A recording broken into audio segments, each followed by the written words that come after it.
If I can digress a little bit, one of the things when we first went there, when I first went on the river, we used to support the SEALs. We would take them and insert them and do snatch and grabs and things like that.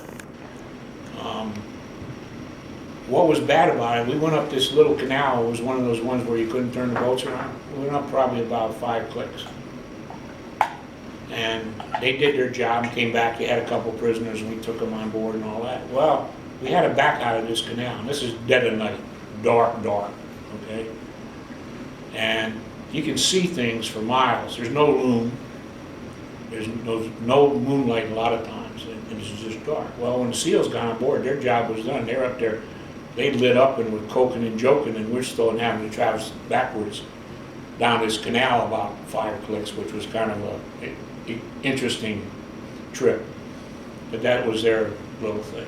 How far is a click? Pardon my Kilometer, 1 kilometer, 5/8 of a mile. But we supported them. We supported Operation Phoenix. I inserted some Phoenix guys one time, and they got lost, and I had to climb up on the mast and with my little flasher thing and hold it up and show them where I was at. So everything didn't run like you see in the movies, okay? Sometimes we screwed up, sometimes they screwed up. We had a friendly fire incident too.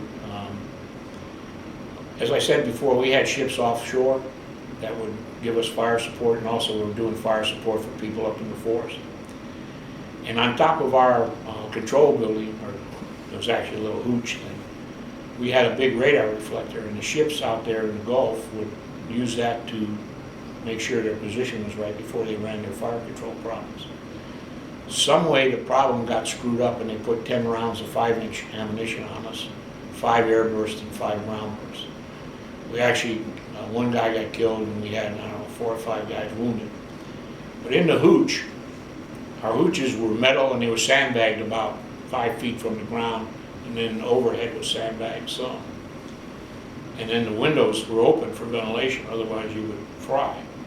So that was open. Well, when these air bursts went off, a lot of that shrapnel came in. I had a 50 caliber ammunition can wired to the back of my bunk. It was at night, I was asleep. And a piece of shrapnel went right through it, probably about this far from my head, which was, and one of the guys, the chief, one of the patrol officers actually got hit in the elbow and went right through his elbow. And it's kind of they did a big investigation. The Commodore it was a Coast Guard ship. Coast Guard came in and looked at it. They actually moved the ship because they thought we might retaliate, which was kind of a stupid thing. But they actually took the ship offline and moved it out of the area so that they thought we might go out and shoot it up, but that would never happen. So what was the overall feeling about were we winning? Were we losing? Was this worthwhile? Were we wasting our time? What was your attitude? My attitude was, I didn't think we were wasting our time. Like I said, when that old man came out that time and talked to me and said that we were helping him, the thing was that, and this is my personal opinion, not the Navy or anybody, I felt like we should have went into North Korea. And I would have went in there with a boat squadron in a minute, because once you get close to a certain ship, they can't decline their guns well enough to actually shoot at you. And we were well armed, plus with the air support and everything else we had. I think it kind of aggravated a lot of guys about the prisoners, okay, in Hanoi Hilton, and we never really did anything to go in and just get them guys. You also learn a lot. What I called was the 1,000 rock theory that the North Vietnamese used. We would go in and bomb the Ho Chi Minh Trail. We loaded the bridges up, and they'd bring in, if it took 1,000 rocks, they'd bring in 1,000 people, and 1 rock a person, they filled the hole back up. They would bomb at night, and the next morning the thing would be back in service. I actually used that theory sometimes when I was working afterwards, after I got out of the Navy, to get something done if I needed it done. They didn't use 1,000 people, but they could use 100 with, rocks in each wheelbarrow and fill them holes in quicker than we could make them. I think the biggest frustration was the fact that we didn't go into North Vietnam. Okay. And there's reasons, I'm sure. I think a lot of people had advisors in there at that time, the Russians, Cubans, and I think our biggest concern that the Chinese would intervene and we'd end up with another Korea. Yeah, and I'm just second guessing people. That was well above my pay grade. But I think that was the biggest frustration. I can understand, the area I was in was in free fire, so if you got attacked, you shot. You didn't try to instigate things unless you were pretty sure that what you were shooting at. And you had to be careful, because I had an incident, there was a curfew at 6 o'clock. And we were going on night patrol, and we were out sitting in a different area. We weren't gonna go into our ambush position right away. And a sampan came out of this little canal. And it was motorized, and it was running really fast. We had a siren on the boat, put the siren on, and it didn't stop, so we followed and went up this little canal, and I took I don't know if you're familiar with it, the M79, it's a grenade launcher. It shoots a 40-millimeter grenade, and I shot off to the side, just to give them a warning. And they stopped, and we brought them back. It was 2 old women with a casket. And what they were trying to do was get back with this body in the casket before the curfew. So you had to use that kind of a mentality. You had to make a decision and then hope it was right. And we actually opened the casket and looked in there. Was a young boy in there. But those were the kind of decisions that were sometimes pretty hard. Sometimes you really didn't feel comfortable going in some of them places because you didn't really know if you was going to come back out in these holes. But that was your job. I personally think in the area we were in, we did some good. What's amazing is I Googled that area, Google mapped now. Mm-hmm, sure. At that time, the only place that was heavily settled was Sonnedock, the city itself. And now, all those canals and things that we patrolled and where we had our little incidents and all that are all populated now areas. So, I don't know if we did it or they did it. They had all these programs. They had programs where they relocated people and they gave them land and, you know, trying to populate these areas. And they had what they called a Chuhoi program, was where the Viet Cong could surrender and they put them in positions. A lot of times the SEALs and the Green Berets and people use these guys as scouts. When we compromised that mail system, we found some pictures of one of the SEAL scouts in camp, and we turned it over to the SEALs, and they went out on patrol one night, and the guy didn't come back. So that was, you know. But they had all these programs. They paid these people money. But the biggest thing, our job, was to keep that river open, let those people get their goods. And the other thing you realize is Uncle Ho, the old guy out there working the fields, and his wife, they don't really care who's in power. All they care about is their family, getting their product to market, and being able to support themselves and make a living and keep things going. Who's in charge, they could care less. As long as they don't mess with him, he don't mess with, he don't care. On the other side is, the Viet Cong went in these villages a lot of times and would constrict all the young men and women. What a lot of people don't realize, some of these sapper groups, these people that did a lot of this mining and stuff for the Viet Cong, were all women. Okay? And they used to go into, when they swam, they would go in to put charges against boats and things. In fact, we had one of our Mike boats got it. They went in naked into the water and would swim and like charges. Most ships that were in the river and most craft, they had patrols and they would throw concussion grenades at various times to try to keep these people away. But I think that was the biggest complaint for the natives, was the fact that they went in and they would constrict all these young men. And then the men, and it wasn't a matter of doing service, it was a matter that when they took them away, they didn't have anybody to work the land. So it was an economic thing more than you're taking away my freedom thing. Right. So from Japan, did you go home or? I went to Charleston, to the Naval Hospital in Charleston. I spent about 3 months there, I think. And when I wife and kids meet up with you in Charleston? And just as to regress again, I got to Vietnam in February, and my son was born in March. Of what year was this? 1970. My wife wasn't very happy when I went the second time, but she put up with it. She was a Navy wife. That's another thing that doesn't get too much credit is the wives. When I left the Naval Hospital at Charleston, I went to a minesweeper in Charleston, and I spent about 3 months on that, and I became a warrant officer. I got into the warrant officer program, became a warrant officer. They transferred me to the mine squadron. I spent about a month there, and I went to school up in Norfolk for steam school, it was for the steam propulsion systems, and I went to a fleet oiler, the U.S.S. Pawcatuck, as the main propulsion systems guy in charge of the engine rooms and stuff. Best command I ever was in. First command as an officer. Had 2 outstanding chief petty officers that worked for me. Had a captain. The first captain I had was Blue Angel naval aviator, full Navy captain. At that time, the Navy policy was that's a 06, where they were command of deep draft vessels, and the oiler was considered deep draft vessels. We were gone 29 out of the 36 months I was on there. We were deployed somewhere, Mediterranean, North Atlantic, Caribbean. In fact, at one point we were scheduled to go to Vietnam, and they changed our commitment and sent us to the North Atlantic because one of the other ships couldn't make the commitment. When he left, his name was Billy Phillips. He was driving through Norfolk one day and saw a BP flag, like the BP gas stations. Mm-hmm. So he sent one of the guys in and he stole that flag. And when we would go have ships come alongside to refuel, he would put up his BP flag. Okay. He was like the 3rd senior captain in the United States Navy. He was really a tough guy. He could intimidate you in a minute. And I was not an easy person to intimidate, but he could do it. Some of those young officers, when they had to talk to him, they would stutter. He was that kind of guy. Good captain, though. And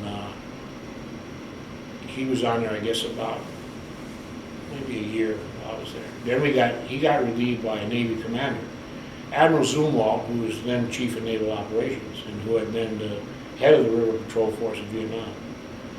Had a program where he was downgrading some of these commands to younger officers, to lower ranked officers, in order to give them opportunities.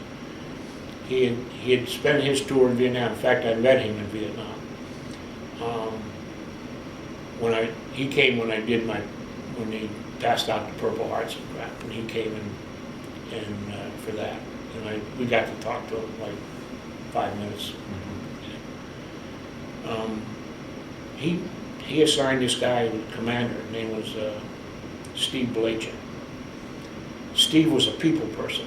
And it was not an offhand assignment. He had had like 4 commands previous to that.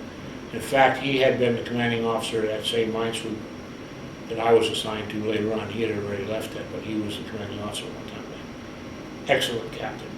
Knew everybody on the ship by their name, knew if they were married, knew if they had kids, knew what their problems were. And our XO, executive officer, was an EOD guy, Fred Lysentrick. Bill Blachek has died, but Fred I still go to reunions with. Fred was a guy who wore a suit and sneakers before that was the style, okay? And he was a gourmet, and he was into things like cloudberries and smoked salmon, and we used to eat pretty good in the war. We had a good crew. We worked a lot of hours. We would work sometimes 12, 16 hours a day was pretty much the norm when we were deployed, refueling ships. Was this your last commission? No. We did, the hardest cruise on that ship was the North Atlantic cruise. We spent 6 months in the North Atlantic. The problem there was, at night, there was a lot of things uncharted. And one time I stood bridge watches, drove the ship. One time I spotted a fire on the horizon and watched it. Looked at the charts, didn't see anything. So I called the captain. And it was a flare. They had drilled a new oil well up there, and the flare was burning the gases off, and it wasn't a thing. And they had this pipeline stretched about a mile. And if it's not marked, and at night when it's dark, there's no room because you're out in the middle of the ocean, you can run into stuff like that. And the fishing boats at night, it looked like New York City when they tie up side by side by side by side. And sometimes you had to do a lot of maneuvering to get around these things. We also went into the Baltic. We were the first, with the convoy, we were the first naval ships to go into the Baltic since the Second World War. And that was kind of interesting. We didn't do any ports, but we did get in where you could see the land. And we also had our little Russian trawler friend that used to, this was Cold War time, and they used to follow us because they knew where we went, the other ships would soon be there to refuel, especially the carriers that they attracted. And they would come down alongside you, maybe 50, 100 feet alongside. And I used to like to do is, we were burning black oil in the ship's boilers at that time, and you had to blow the tubes. That's what you blew the soot out of the tubes with. So I used to call the fire room and tell them guys stand by to blow tubes, and when the trawler would come down, I used to blow the soot out. Just let them know they were there. The other interesting thing is, our navies, the free world navies, refuel underway. A lot of the, like the Russians and those navies, don't. So a lot of times, they were trying to develop that capability. A lot of times, these guys would actually line up on you like they were going to refuel and come up and steam alongside you like they were refueling just to practice, okay? And we waved at them, and they waved back. I mean, it wasn't, they didn't try to run into you or anything. They just would follow you around all the time. It was pretty interesting. We had, that was a good cruise, actually. It was hard. We worked a lot of hours. I stayed on the Pawcatuck until 1974, I think. And then I went from there to shore duty in NAS Jacksonville, Florida. I was head of an Armed Forces Courier Service. We moved 1 million pounds of classified material a year. Our area was from the East Coast up to Charleston, across to the Mississippi River, down to New Orleans. We also had all the downstream sites out of where the missile tracking stations were. And we had Ascension Island off the coast of Africa, which was kind of an interesting place. We made, we had our own private little aircraft that we used. And we used some of the MAC flights, the Military Airlift Command flights also. And usually, even there, that was considered short duty. I was going sometimes 3 days a week. We kind of, everybody did it. Rank didn't really pay too much of a thing there. Everybody kind of worked. But it was a pretty interesting job. When I left there, I went to Iran for 14 months. In naval, what they call the Naval Technical Assistance Field Team.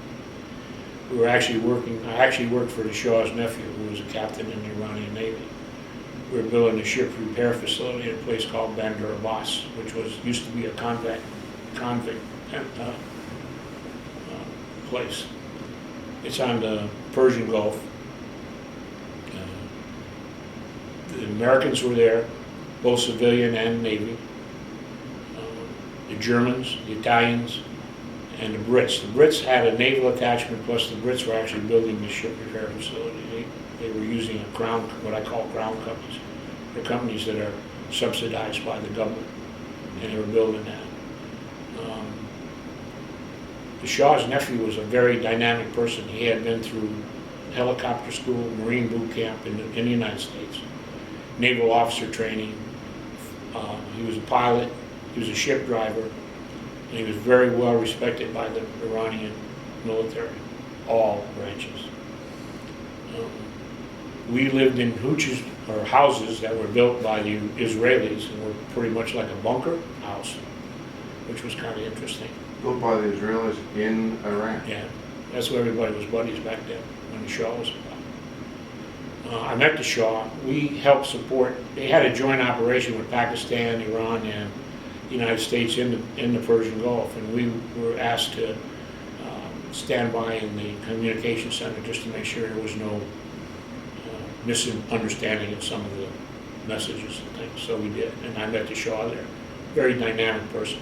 He was a man that was trying to take a country out of the 18th century with 85% illiteracy, strong religious prejudices, and mostly the educated people were the 15%, the wealthy people.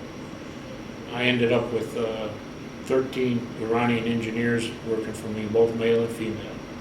Shaw had a program, he sent people here to the States, all these countries, Europe, every place to go to college. And they actually paid their way and everything. One of the downsides of that program was a lot of these guys got away from the country, met these women in these foreign countries, married them, and decided to stay. When they did that, they became criminals of the state, and if they went back to Iran, they had to put a year in prison. The year in prison was kind of a thing where you worked all day and then you went to prison at night type of thing. It wasn't, you know, under armed guard and handcuffs. Some of his policies were probably distasteful to Americans, but when he understood what he was trying to accomplish, he was doing a good job. I left before they evacuated the U.S. out of there. A lot of things were going on over there. He spent a lot of money. Actually, they were testing drones over there. This was back in the 70s. They had a group from one of the American aircraft companies over there testing drones. So where did you go next? I went from there. I went to my last command, U.S.S. Orion, which was another submarine tanker. I was the chief engineer on there. In fact, some of the guys that had worked with me in Iran and in Vietnam actually came on board the same ship. I had two of the engineering chiefs that I worked with actually came on board. So we had some, it was a good job. I was getting burned out, I think, you know. And So you were discharged in 78? Yep. Yeah. So how'd you end up in Cherry Hill? Well, let me tell you, I put out my resumes about, I don't know, 6 months before my retirement date came up. And I got two good responses. One was from Bechtel in San Francisco, which is a large construction engineering company. And the other one was from Stone & Webster here in Cherry Hill. When I sat down and looked at the monies, it ended up I would get paid 50 cents an hour more here based on a regular work week than I would in San Francisco, and the cost of living was extremely different. So we decided to come to Cherry Hill. And so I moved, I was in Charleston. I moved from Charleston here, and I brought my family, and we've been here ever since. Same house. How many kids? 2. My daughter came here, she was in her junior year, went to Cherry Hill West. When we were ready to come up here, she and my mother-in-law and father-in-law had worked out this little deal where she was going to stay with them in Charleston and finish out school. Well, my wife said, that's not going to happen, you know, we're moving, you're moving. So we took her up there. And she pouted for about a month, and then she was on the swim team and all this other stuff, and all that went away. My son, he told me one time he hated to be the new kid, and I told him to get over it. And he did. He played football. He went to West too. He played football. And my daughter teaches at West now. So we've been pretty well here for a long time. I was gone a lot. I worked for Stone & Webster for 17 years. I did 11 months in the office, and the rest of my time was in the field. And I went to work for an Italian company. It was a field job. I've been all over the United States working. So probably 90% of the time I was gone. In fact, we kid about it. My son asked me, my wife and I have been married over 50 years. He said, how did it last this long? And I said, because I was probably gone 49. It wasn't that bad, but it was pretty close. One of the things that people don't realize in the military is the wives are really important. When we were in the military, they didn't have all these support organizations like they have now. The wives took care of themselves. When I was stationed in Jacksonville, we lived on the cul-de-sac. And the guy next to me was a hurricane hunter, pilot. The guy next to him was a helicopter person. He was one of these rescue helicopters fly off the carriers. The guy across the street was a Marine aviator. The guy next door to me was an aviator, and the guy on the corner was a security officer for the base. So Joe, he was a Marine, LDO, limited duty officer, come up through the enlisted ranks, I did. Tom was an LDO type, same, the Marine aviator. Whoever was home was the duty father, because everybody traveled. Everybody was deployed. The guys with the helicopters and the Marine pilots were going 6 months, a lot of time. So you took care of your own on that cul-de-sac. I put a lot of bicycles together, fertilized grass. People cut my lawns, I cut their lawns. We did things. sometimes the kids need a little bit of a father figure to talk to, and you kind of just adopted that. They didn't have all this stuff. And the wives did the same thing when we were gone. They did things like take the kids to the pool and do the stuff together. It was a very close-knit community. It's been like that through my whole, after I got married, it kind of changed over from the John Wayne single guy going out and partying all the time to more family-oriented things. So any closing thoughts? I enjoyed it. I try to talk people into going into the military. One of my big concerns is when they get away with the draft. I think every kid, both men, when I say kid, I mean both girls and boys, should do service time. It gives you a better perspective on what's really important. Okay? Some of these kids, you know, and I'm not trying to be derogatory, but they just never grow up. That 2 years will make you grow up. And like I keep telling people, wars are young people's things. And that's probably, it probably takes that energy, but it's a shame that we kind of wipe out part of a generation sometimes. All right, well, on that, I want to thank you very much. Fascinating. Sounds like you lived a full life. I had a good time. The biggest thing Bill Clinton came here to do when Susan Bass-Levin, the mayor, was running for mayor, for Senate, I think, or Congress, I don't remember which. Bill Clinton came here and to support her. And my daughter was working for the mayor then. And she said, stand right here, and when he comes down, you can talk to him. So we did. We stood there, and he came down and talked. Well, I shook his hand, and I said, Mr. President, you know, just keep the veterans in mind. And we got into a discussion, and come to find out, now, if you ever wanted to see two opposites, Bill Clinton and Admiral Zumwalt were good friends. They had met at some kind of a seminar in Georgia. They had become close friends. In fact, Bill Clinton did the eulogy at Admiral Zumwalt's funeral. And that was amazing. That just amazed me, because Bill was this kind of a playboy, carefree image type thing, and here was this straight-laced Navy admiral that was, you know, just not that type of person. Right. And they were good friends, and that's kind of amazing. And my thing I think about every day is all the good people I met. I met Admiral Rickover, in fact, twice. In fact, once we were taking him out to board a submarine in San Francisco Bay to do on their sea trials with the nuclear subs, and I lent him a foul weather jacket, and he never returned it. Second time, I was a duty officer on the ship, one of the subtenders, and he had come on board, and we had to isolate his area, keep a steward up all night, have food for him and all that. He was kind of an arrogant little guy. And I met the Shaw. And I really felt bad. They killed the prince in Paris right after that. Is that right? Yeah. And I think the reason was because he was one of the few people who could have went back into Iran and would have the military behind him and took the country back. So they just assassinated him. And he was a very dynamic person. I really liked him. And he was a hunter. And he was we used to go out and hunt wild boar in the mountains. And he had this big Chevy van.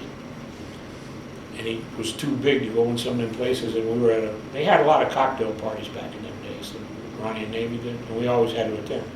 We were at this party, and there was an Army guy there, U.S. Army. And the prince mentioned the fact that he would surely like to have a Jeep. So when he went on these hunting trips, we could go in some of these small places. And the next day he had a Jeep. And the other thing was when he walked in the room, he was a captain, the admiral stood up. Pretty interesting. Yeah, I had a good life. Met a lot of good people. I certainly agree with you about kids going into the service. My oldest son went into the Air Force, and it was the best thing he ever did. I think so too. And I had two other kids, and couldn't get either one of them to go in. And I tried, and I didn't go in. And I kind of regret it. I think with a lot of guys, like my brother, he was in Vietnam too.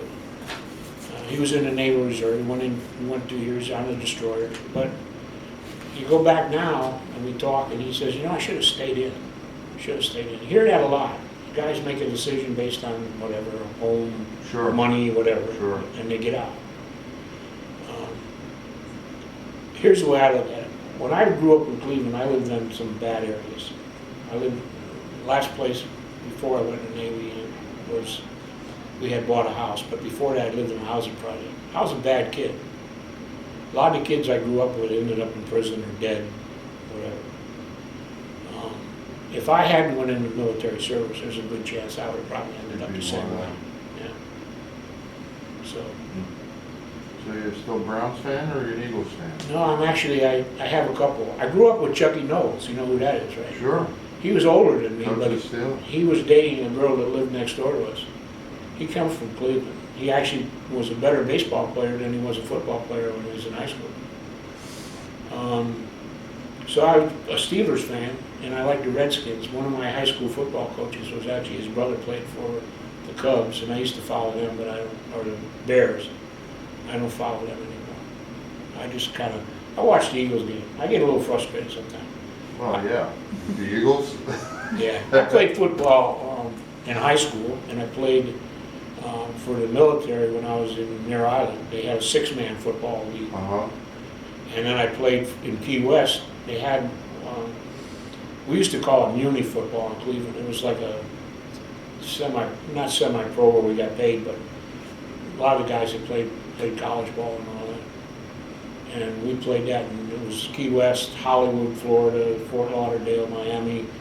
There was about 8 or 10 teams. It was good football, and we had a good coach. I learned a lot. And there was a lot of kids that had played college ball that I learned a lot more from them. And it was a good league. And, in fact, George Myra, I don't know if you remember him or not. Yeah, He was in high sure. school in Key West. Quarterback. And he used to come out and practice Florida? with us, Myra. Yeah. Yeah. Went to Florida, right? Yeah, but he's from Key West.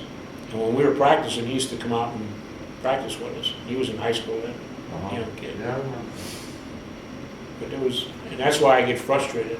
Defense just really, I was a defensive end and a linebacker, and them guys just, sometimes I get a little vocal. My wife says, "What's going on?" It's all right. That's what it's all about. I have to head out. Okay, I appreciate you. Oh, I appreciate it. What I appreciate is the interest people are taking.